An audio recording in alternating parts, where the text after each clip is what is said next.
to the channel Science Teacher. So this is a lecture 6th of the topic electricity from class 10th physics. In this topic we are going to study about conductors and insulators. So from the junior classes हमने ये पढ़ा हुआ है conductors क्या होते हैं और insulators क्या होते हैं. Conductors और insulators को हम दो terms में define करते हैं. Whether a thing is able to conduct heat और electricity. अगर एक पर्टिकुलर थिंग हीट या इलेक्ट्रिसिटी कंडक्ट करती है तो हम उसको कंडक्टर बोलते हैं, और इंसुलेटर वो होता है जो हीट या इलेक्ट्रिसिटी कंडक्ट नहीं कर सकता. सो सिंस हम इलेक्ट्रिसिटी के बारे में बात कर रहे हैं तो हम इलेक्ट्रिसिटी के बारे में बात करेंगे. सो एक कंडक्टर क्या होगा, जनरल टर्म्स में बोलेंगे कि कंडक्टर वो है जो अपने में से इलेक्ट्रिक चार्ज को या इलेक्ट्रिसिटी को, इलेक्ट्रिक करंट को फ्लो होने देता है. सो इंसुलेटर वो हो गया जो अपने अंदर से इलेक्ट्रिक करंट को फ्लो होने नहीं देता है. सो बेसिकली हमारा जो चार्ज है on the basis of flow slash not flow of charge. Charge कौन सा? Electrons. Through a substance we have classified substances into two types. हमारे किसी सबस्टांस में से चार्ज फ्लो करता है या नहीं करता है, उसके बेसिस पे हमने सबस्टांसेस को दो तरह से क्लासिफाई किया हुआ है. पहला तरह का सबस्टांस है कंडक्टर, दूसरे तरह का सबस्टांस है इंसुलेटर. कंडक्टर्स में से चार्ज फ्लो कर जाते हैं, इंसुलेटर्स में से चार्ज फ्लो नहीं करते. सो बेसिकली कंडक्टर है क्या? The substances through which electricity can flow are called conductors. बचपन से पढ़ा हमने. Examples of conductors. All metals are conductors of electricity. सभी के सभी मेटल्स जो हैं इलेक्ट्रिसिटी के कंडक्टर्स हैं. Amongst the metals silver is the best conductor of electricity. बहुत बार क्वेश्चन पूछा जाता है एग्जाम में, बोर्ड में. सो सिल्वर जो है हमारा बेस्ट कंडक्टर ऑफ इलेक्ट्रिसिटी है, followed by copper, gold and aluminium. इसी तरह से सीरीज चलती है.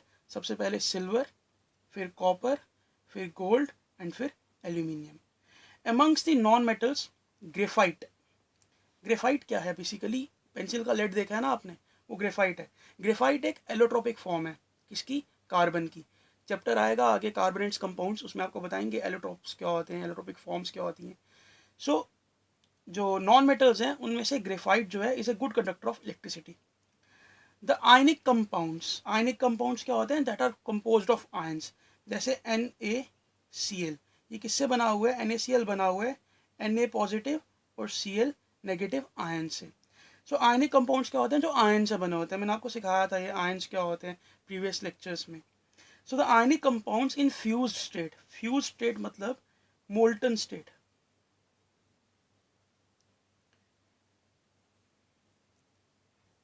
The ionic compounds in the fuse state, जिसको मोल्टन स्टेट भी कहते हैं, और in aqueous solution. Aqueous solution means जब इनको पानी के साथ मिक्स किया हुआ है, are also good conductors of electricity. So ये हमने कंडक्टर्स की कुछ एग्जाम्पल्स दे दी कि कंडक्टर्स कौन से substances good conductors of electricity हैं. और अब बात करते हैं आगे हम इंसुलेटर्स के बारे में कि इंसुलेटर्स क्या होते हैं. सो इंसुलेटर्स हमने ऐसे डिस्कस किया है पहले अभी आपके साथ. The substances through which electricity can flow are called as insulators. Examples of insulators क्या हैं? Glass, paper, porcelain. ये मटेरियल यूज होता है हमारा इलेक्ट्रिक पोल्स में, सो दैट जो चार्ज है इलेक्ट्रिक पोल्स के अंदर ना आ जाए. जो पोल्स वायर को कैरी कर रहे होते हैं, अगर वायर पोल के साथ डायरेक्टली कनेक्ट होगा तो क्या होगा? वायर से चार्ज आ जाएगा इलेक्ट्रिक पोल के अंदर, और अगर इलेक्ट्रिक पोल को कोई भी टच करता है तो उसको इलेक्ट्रिक शॉक लग जाएगा. सो इस चीज़ को हमने रोकने के लिए हम क्या करते हैं? वायर और इलेक्ट्रिक पोल के बीच में एक मटेरियल लगाते हैं जिसका नाम है porcelain. And porcelain is one of the best insulators. Rubber, most of the plastics, wood etcetera are solid insulators. ये सारे के सारे क्या है? Solid insulators. Most of organic liquids. Organic liquids means जो हमें नेचुरल लिविंग थिंग से मिले होते हैं, सच एज क्लोरोफॉर्म, जिसका फॉर्मूला है CCl3. Carbon tetrachloride CCl4 liquid state में होता है.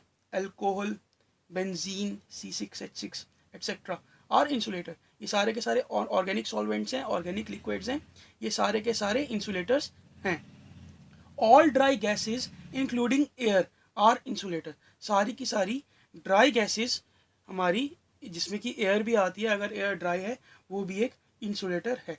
अब हमने कंडक्टर्स क्या होते हैं और इंसुलेटर्स क्या होते हैं इस चीज़ को तो समझ लिया, लेकिन हमारे लिए ये समझना ज़रूरी है क्लास 10th में आकर, कंडक्टर्स और इंसुलेटर्स को हमने क्लास 8th में भी पढ़ा था, लेकिन क्लास 10th में डिफरेंट क्या है, क्लास 10th में ये डिफरेंट है कि हमने इसको एट अ हायर लेवल पढ़ना है। सो इस चीज़ को समझने के लिए कि एक कंडक्टर क्या करता है और एक इंसुलेटर क्या करता है, इसको हम एक डायग्राम की हेल्प से समझते हैं। वैसे टॉपिक मैंने लिख कर रखा हुआ है, why do conductors conduct electricity. थोड़ा सा पढ़ लेते हैं, फिर इसको डायग्राम की हेल्प से समझेंगे। The electrons in the valence shell of conductor. Valence shell मतलब क्या होता है? वैलेंस शेल देखते हैं इसको ज़रा सा। आपको सिखाया था मैंने ये चीज़, हमारे एटम के अंदर 3 चीज़ें होती हैं, प्रोटॉन, इलेक्ट्रॉन, न्यूट्रॉन। न्यूक्लियस हमारा सेंट्रल पार्ट होता है एटम का, इसमें न्यूट्रॉन्स और प्रोटॉन्स होते हैं, और बाहर शेल्स में इलेक्ट्रॉन्स रिवॉल्व कर रहे होते हैं। पहला शेल हमारा होता है K shell, L shell, M shell and so on, हमारे शेल्स होते हैं। अब वैलेंस शेल क्या होता है? वैलेंस शेल होता है हमारा आउटर मोस्ट शेल। तो यहाँ पर हमारा आउटर मोस्ट शेल क्या है? एम शेल, तो हम इसको क्या बोलेंगे? वैलेंस शेल बोलेंगे। So basically the electrons in the valence shell of conductors are almost free, that is they are weakly held by the nucleus। अब ये क्या कहना चाहता हूँ इसमें मैं बेसिकली मैं हल्का सा बता देता हूँ आपको, फिर रीड आउट करेंगे, डायग्राम की हेल्प से समझेंगे। कंडक्टर्स के केस में क्या होता है? कंडक्टर्स के केस में ना इलेक्ट्रॉन्स जो होते हैं वो न्यूक्लियस से ना वीकली हेल्ड करके रखे होते हैं, न्यूक्लियस ने बड़ा लूजली पकड़ा होता है। ये उसकी कैरेक्टरिस्टिक प्रॉपर्टी है, किसकी? कंडक्टर्स की, कि उसने इलेक्ट्रॉन्स को लूजली पकड़ा हुआ होता है, लेकिन इंसुलेटर ने लूजली नहीं पकड़ के रखा होता। अब अगर इलेक्ट्रॉन्स को लूजली पकड़ के रखा है तो होता क्या है, अगर हम इलेक्ट्रॉन को हल्का सा भी पुश करेंगे इलेक्ट्रॉन फ्लो करना शुरू हो जाएगा, और इलेक्ट्रॉन फ्लो करना शुरू हुआ, चार्ज फ्लो करना शुरू हुआ, तो इलेक्ट्रिसिटी प्रोड्यूस हो जाएगी, इलेक्ट्रिसिटी हमारी कंडक्ट करना शुरू हो जाएगी। लेकिन इंसुलेटर्स में इलेक्ट्रॉन्स को जोर से पकड़ के रखा हुआ होता है। जब इलेक्ट्रॉन्स को जोर से पकड़ के रखा हुआ होता है, जब हम उसको हल्का सा पुश करते हैं इलेक्ट्रॉन्स को, तो वो फ्लो नहीं करते और हमारा इलेक्ट्रिसिटी कंडक्ट नहीं होता। इसको हम एक हेल्प की डायग्राम की हेल्प से समझते हैं। बेसिकली यहाँ पर मैंने एक सर्किट बना कर रखा है। इस सर्किट में हमारे पास एक सेल है, सेल के हमारे पास 2 टर्मिनल्स हैं, एक पॉजिटिव टर्मिनल और एक नेगेटिव टर्मिनल। पॉजिटिव टर्मिनल के पास हमारे पास कम इलेक्ट्रॉन्स हैं, नेगेटिव टर्मिनल के पास बहुत सारे इलेक्ट्रॉन्स हैं। तो बेसिकली इस तरह से मैं कुछ कह सकता हूँ, नेगेटिव टर्मिनल कुछ ऐसा है हमारा, इसके अंदर इलेक्ट्रॉन्स को क्लोजली पैक करके रखा हुआ है, से चिपका के साथ साथ में। अब इलेक्ट्रॉन्स को अगर पास पास रखा हुआ है बिल्कुल, आपको पता है इलेक्ट्रॉन्स ये भी नेगेटिवली चार्ज और ये भी नेगेटिवली चार्ज, ये दोनों एक दूसरे को क्या कर रहे हैं? रिपेल। सो अब इस रिपल्शन की वजह से ये इलेक्ट्रॉन्स इस नेगेटिव इलेक्ट्रोड से बाहर आने की कोशिश करते हैं। जब इलेक्ट्रॉन्स यहाँ से बाहर आते हैं वो आगे फ्लो करते हैं, यहाँ से इलेक्ट्रॉन्स फ्लो कर रहे हैं, यहाँ से ऊपर जा रहा है, इस बल्ब के थ्रू पास किया ये इलेक्ट्रॉन, ये इलेक्ट्रॉन। अब बेसिकली यहाँ पर ये हमारा जो स्विच है वो हमारा क्लोज नहीं है, ओपन है, तभी हमारा सर्किट इनकम्प्लीट है, बल्ब ग्लो नहीं करेगा। अब जैसे ही हम इस स्विच को क्लोज कर देते हैं तब क्या होता है? बल्ब ग्लो कर जाता है। होता क्या है? इस नेगेटिव टर्मिनल के पास बहुत सारे इलेक्ट्रॉन्स हैं और उन इलेक्ट्रॉन्स को हमने बिल्कुल पास पास ऐसे चिपका कर रखा हुआ है, और ये दोनों सभी इलेक्ट्रॉन्स एक दूसरे से दूर जाना चाहते हैं, और दूर जाने के लिए वो क्या करते हैं? इस वायर में बाहर की तरफ आ जाते हैं, इलेक्ट्रॉन्स ऐसे बाहर की तरफ आ जाते हैं। जैसे इलेक्ट्रॉन्स यहाँ से ऐसे बाहर की तरफ जाते हैं, इस वायर में से इलेक्ट्रॉन्स फ्लो होना स्टार्ट हो जाते हैं। अब इलेक्ट्रॉन्स किसकी वजह से फ्लो हो रहे हैं? इस वजह से। अब इस वायर में से इलेक्ट्रॉन क्यों फ्लो हो रहे हैं? क्यों?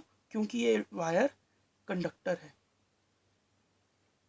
अब क्वेश्चन अराइज होता है कंडक्टर से क्यों हो रहे हैं, और इसकी जगह अगर मैं एक वुड ले लेता उसमें नहीं होता, तो इसका आंसर हमने करना है कि ऐसा क्यों हो रहा है। इलेक्ट्रॉन्स फ्लो करते हैं, यहाँ से इलेक्ट्रॉन ऐसे फ्लो करता है, ये इलेक्ट्रॉन यहाँ से नीचे आता है, इलेक्ट्रॉन ऐसे, इलेक्ट्रॉन्स फ्लो करते रहते हैं कॉन्टीन्यूसली, पॉजिटिव की तरफ आता है, हमारा बल्ब ग्लो करना शुरू होता है। क्वेश्चन अराइज होता है कि हमारे इलेक्ट्रॉन्स फ्लो क्यों करते हैं कंडक्टर्स में और इंसुलेटर्स में क्यों नहीं करते। अब बेसिकली कंडक्टर्स में होता क्या है, इसको एक्सप्लेन करेंगे।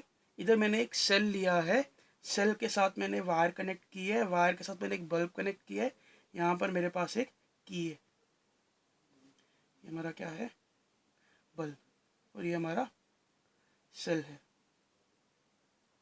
सो बेसिकली होता क्या है, एक कंडक्टर हम ले लेते हैं, वायर को रिप्रेजेंट करते हैं, ये हमारा एक कंडक्टर है, इसके साथ हमने एक सेल लगा दिया, पॉजिटिव नेगेटिव। अब ये जो नेगेटिव टर्मिनल है, किसी भी बॉडी पे नेगेटिव चार्ज तब आता है जब उसके पास एक्सेस ऑफ इलेक्ट्रॉन्स होते हैं। मानकर चलिए ये नेगेटिव टर्मिनल है, हमने यहाँ पर पास पास पास पास बहुत ज़्यादा इलेक्ट्रॉन्स इकट्ठे करके रख दिए। अब ये नेगेटिव, अब सभी इलेक्ट्रॉन्स नेगेटिवली चार्ज हैं, और ये सभी की सभी इलेक्ट्रॉन्स नेगेटिवली चार्ज हैं, इसका मतलब ये रिपेल करेंगे।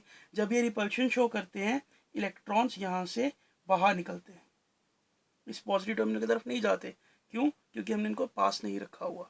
ठीक है, इलेक्ट्रॉन्स यहाँ से बाहर की तरफ निकलते हैं, ऐसे इलेक्ट्रॉन्स बाहर की तरफ जाते हैं, वायर में फ्लो करते हैं। अब ये जो कंडक्टर लिया है मैंने, ये क्या है, मेरा एक कंडक्टर। ये कंडक्टर कुछ भी हो सकता है, मेटल हो सकता है। अब इसके अंदर क्या है, जैसा कि हमने सीखा, इसके अंदर भी इलेक्ट्रॉन्स हैं, इसके वैलेंस शेल में। अब जो इसके वैलेंस शेल के इलेक्ट्रॉन्स हैं, उनको लूजली हेल्ड किया हुआ है, किसने, न्यूक्लियस ऑफ द एटम में। जैसे ही इलेक्ट्रॉन्स यहाँ पर पहुँचते हैं, ये इलेक्ट्रॉन्स क्या करते हैं, इन इलेक्ट्रॉन्स को रिपेल करते हैं। ये कौन से इलेक्ट्रॉन्स हैं, जो हमें सेल प्रोवाइड कर रहा है। ये इलेक्ट्रॉन्स इन इलेक्ट्रॉन्स को रिपेल करते हैं, और ये इलेक्ट्रॉन्स ड्रिफ्ट करने शुरू हो जाते हैं, मूव करने शुरू हो जाते हैं ऑपोजिट साइड में, पॉजिटिव टर्मिनल की तरफ। ऐसे इलेक्ट्रॉन्स इधर आगे की तरफ मूव करने शुरू हो जाएंगे, इलेक्ट्रॉन्स घूमने शुरू हो जाएंगे। ऐसे इलेक्ट्रॉन्स घूमते रहते हैं और हमारी इलेक्ट्रिक करंट फ्लो हो जाती है। ये होता है कंडक्टर के केस में। लेकिन इंसुलेटर के केस में क्या होता है, अगर हम एक इंसुलेटर लेते हैं, अगर हम एक इंसुलेटर के क्रॉस एक सेल को लगाते हैं, इलेक्ट्रॉन्स यहाँ से भी बाहर निकले सेल से। जब यहाँ पर इलेक्ट्रॉन्स पहुँचे, इलेक्ट्रॉन्स यहाँ पर भी थे, इंसुलेटर में भी इलेक्ट्रॉन्स प्रेजेंट थे, लेकिन इन इलेक्ट्रॉन्स को, जो वैलेंस शेल के इलेक्ट्रॉन्स हैं इंसुलेटर के, इनके न्यूक्लियस ने टाइटली हेल्ड करके रखा हुआ है, मतलब कस के जोर से पकड़ के रखा हुआ है। तो इन इलेक्ट्रॉन्स के आने से ये रिपेल तो करते हैं, लेकिन उनमें इतनी एनर्जी नहीं है, इस रिपल्शन में इतनी फोर्स नहीं है कि ये इलेक्ट्रॉन्स दूर करवा पाए, किसके, न्यूक्लियस के फोर्स से। सो इसीलिए ये इलेक्ट्रॉन्स फ्लो नहीं करते, इसीलिए हमारे इंसुलेटर्स में इलेक्ट्रिसिटी फ्लो नहीं करती है। सो ये थी हमारी एक्सप्लेनेशन, कंडक्टर्स में इलेक्ट्रिसिटी क्यों फ्लो करती है और इंसुलेटर्स में इलेक्ट्रिसिटी फ्लो क्यों नहीं करती है। I hope you are liking my content. If you are liking my videos, make sure to hit that subscribe button and share these videos with your fellow classmates. Thank you and have a nice day.